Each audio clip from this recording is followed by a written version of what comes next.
বসে আছেন।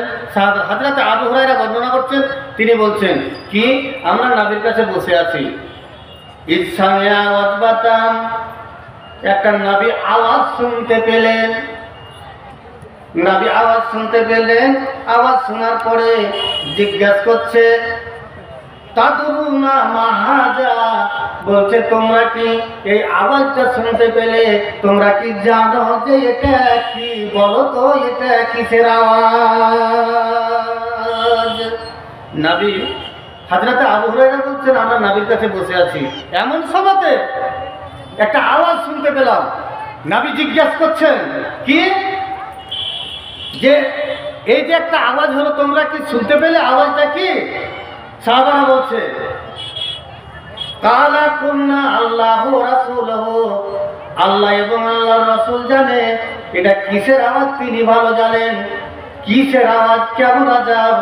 আওয়াজ নবী সাল্লাল্লাহু আলাইহি ওয়াসাল্লাম বললেন কালা হুয়া হাজারুন, এটা হলো একটা পাথরের আওয়াজ। যেই পাথরটাকে আজকে ৭৭ বছর আগে এই পাথরটাকে জাহান্নামের মুখে ফেলে দেওয়া হয়েছিল।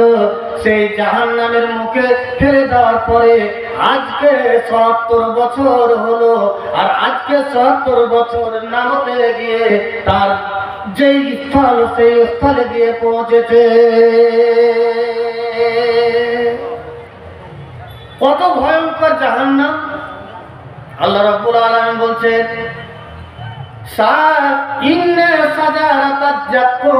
জাহান্নামকে দেওয়াবে। আল্লাহ রাব্বুল আলামিন বলছেন নিশ্চয় আমি তাদেরকে জাক্কুম ফল ভক্ষণ করাবো। নিশ্চয় জাক্কুম বৃক্ষ, একটা জাক্কুম বলে একটা ফল আছে, গাছ আছে, সেই বৃক্ষ কারা খাবে? আল্লাহ রাব্বুল আলামিন বলছেন এই জাহান্নামীদেরকে। কারাকে? যারা আমার আইনকে অগ্রাহ্য করেছে, আমার বিধানকে অগ্রাহ্য করেছে, তাদের জন্য এই খাবারগুলো আল্লাহ রাব্বুল আলামিন তৈরি করে রেখেছে জাহান্নামে। কি তাআমুল আসিম, অপরাধীদের জন্য এই খাবারটা, যারা অপরাধ করেছে তাদের জন্য এই খাবারটা।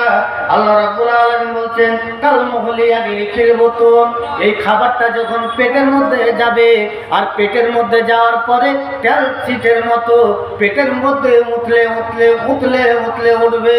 তারপরে আল্লাহ বলছেন যে এই খাবারটা যখন পেটের মধ্যে যাবে, আর পেটের মধ্যে যখন যাবে তখন উঠলে উঠবে, এবং গালিয়াল হামিম, এবং কি করা হবে? তাকে দেওয়া হবে তার যেমন ফুটন্ত পানি যেমন টকবক টকবক টকবক করে ফুটে, সেরকম করে তার পেটের মধ্যে সেই পানি টকবক টকবক করে ফুটতে থাকবে। এই জাহান্নামীদের শাস্তি এবং জাহান্নামীদের খাওয়ার হচ্ছে এটা। বাবার নামে কি নাম?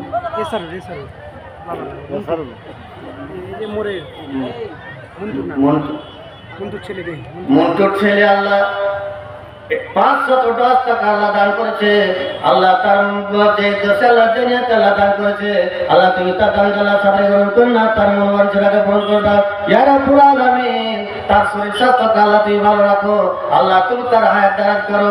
আল্লাহুম্মা সাল্লি আলাইহি ওয়া বারিক আলাইহি জাযাকাল্লাহু হায়াকাল্লাহ বারাকাল্লাহ ইয়া রাব্বুল আলামিন। তার হায়াতে তার রিজিকে আল্লাহ তুমি বরকত দিও, আমিন সুম্মা আমিন। আল্লাহ রাব্বুল আলামিন বলছেন এই জাহান্নামীদের খাবার কি? তারপরে কি? আল্লাহ রাব্বুল আলামিন বলছেন খুজুহু ফাতিলুহু, আল্লাহ বলেন ধরো, পাকড়াও করো তাকে, ধরো, টেনে হিচড়ে তাকে নিয়ে যাও।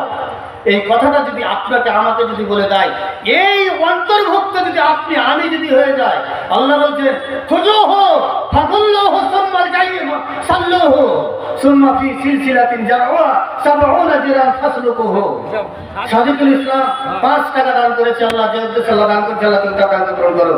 আল্লাহ রাব্বুল আলামিন বলছেন খুজুহু ফাতিলুহু সুম্মাল জাহিম সাল্লুহু, আল্লাহ বলছেন তাকে ধরো, টেনে হিচড়ে ইলা সাওয়াইল জাহিম, তাকে জাহান্নামের মধ্যখানে নিয়ে যাও। একটা মানুষকে বাঁধতে কয় হাত দড়ি লাগে? আল্লাহ রাব্বুল আলামিন বলছেন 70 গজ 70 জিরান ফাসলুকুহু, 70 গজ জিঞ্জির দিয়ে তাকে বাঁধানো হবে, তাকে পেঁচিয়ে বাঁধানো হবে, জাহান্নামের মধ্যে ফেলা হবে। কাকে ফেলানো হবে?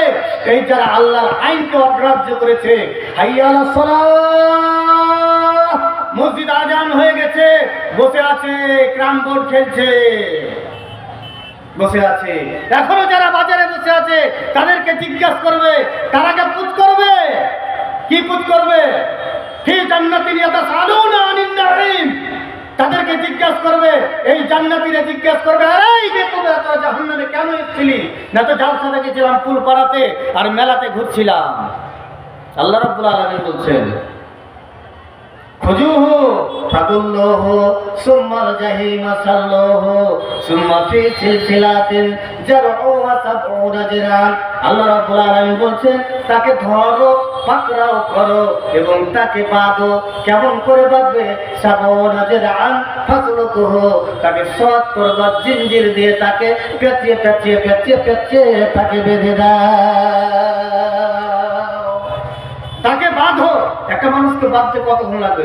আল্লাহ রাব্বুল আলামিন বলছেন, তারপরে জাহান্নামে যাবে, তাদেরকে খাওয়া দেওয়া হবে। বন্ধুরে, দুনিয়াতে অনেক খাবার খেয়েছি, কারণ নামাজ পড়িনি, তার কারণে এরকম খাবার। নামাজ যদি করতাম, ভালো কাজ যদি করতাম, তবে এরকম আমরা কাজ করতাম না। ভালো কাজ করিনি, তার কারণে আমাদেরকে আজকে জাহান্নামের মধ্যে যেতে হচ্ছে। আল্লাহ রাব্বুল আলামিন বলছেন, ওয়ালিল্লাযিনা কাফারু বিরাব্বিহিম আযাবু জাহান্নাম ওয়া বিইসাল মাসির। আল্লাহ নিজেই বলছেন, এর জাহান্নামটা এত নিকৃষ্ট রে, এত নিকৃষ্ট, এর চাইতে নিকৃষ্ট আর কোনো জায়গা নাই। এটা এমন একটা নিকৃষ্ট। আল্লাহ বলছেন যে ইয়া আইয়ুহাল্লাযীনা আমানুত্তাকুল্লাহ হাক্কা তুকাতিহি ওয়া লা তামুতুন্না ইল্লা ওয়া আনতুম মুসলিমুন। আল্লাহ বলছেন, হে ঈমানদারেরা, তোমরা আল্লাহকে দেখে ভয় করো, ভয় করার মতো করো এবং অতক্ষণ পর্যন্ত তোমরা মরবে না, যতক্ষণ পর্যন্ত পূর্ণ মুসলমান না হতে পারবে। তবে আল্লাহ সৃষ্টি করলেন, জাহান্নাম তৈরি করলেন, আল্লাহ জান্নাত তৈরি করলেন। আর জাহান্নাম তৈরি করার পর আল্লাহ রাব্বুল আলামিন বলছেন, আমি কাকে জাহান্নাম দেব এবং কি দিয়ে আমি জাহান্নাম ভর্তি করব, কাকে দিয়ে জাহান্নাম দেব। এবং আল্লাহর আইনকে অগ্রাহ্য করেছে, আল্লাহর বিধানকে মানেনি, আল্লাহর আইনকে বুড়া আঙ্গুল রেখে দিয়েছে। তার কারণে আল্লাহ রাব্বুল আলামিন বলছেন, কিছু মানুষকে, কিছু সংখ্যক মানুষ এবং জিনকে দিয়ে আমি জাহান্নামটাকে পরিপূর্ণ করব। এখান থেকে আমি আমার বক্তব্য শেষ করছি। বলার মাধ্যমে বক্তব্য ক্ষমা করবেন। আসসালামু আলাইকুম ওয়া রাহমাতুল্লাহ।